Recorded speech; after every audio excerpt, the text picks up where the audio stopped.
We are at day 5 today,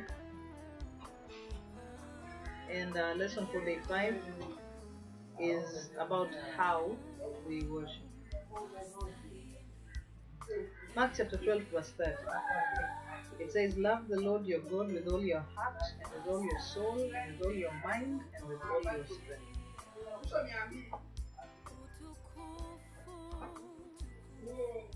Our activity, and I know my friends are playing soccer outside, so don't mind them.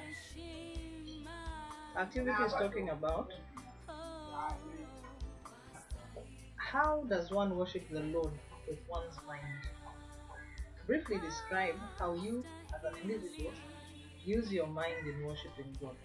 So again, you're taking your journal, your notepad, and you're noting down how you use your mind in worshiping God.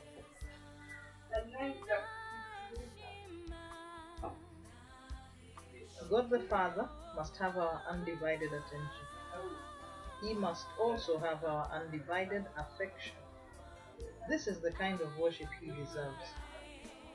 In Mark chapter 12 at verse 28, we read of one of the teachers of the law coming to Jesus and asking Him this question: "Of all the commandments, which one is most important?" In response thereto, Jesus spoke the words of Mark 12:30 that we have highlighted above. Loving the Lord your God with all your heart, mind, soul, and strength. Those are the words Jesus highlighted. We ought to do that. Oneness of heart, or an undivided heart, is a crucial element of our worship. We ought to worship the Father with all that we have. In the words of Paul the Apostle, it is in Him that we live, move, and have our very being.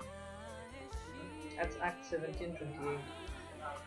We must worship the Father from a place of brokenness and humility if we want our worship to be acceptable to Him. Hence the psalmist writes in chapter 51 verse 17, "The sacrifices of God are a broken spirit and contrite heart. You, God, will not despise."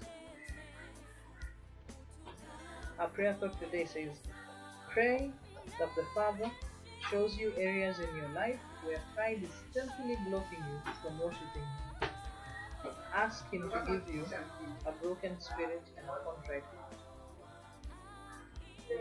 Psalm chapter 51 verse 17 is also our memory verse for this last day of this week's study. It says, "The sacrifices of God are a broken spirit and contrite heart. You, God, will not despise." Yes, and that's our first week of Lifeline. It's been nice sharing with you. I pray that the Lord will open our hearts, you and me both, and by His Spirit help us to worship Him in spirit and in truth. Amen.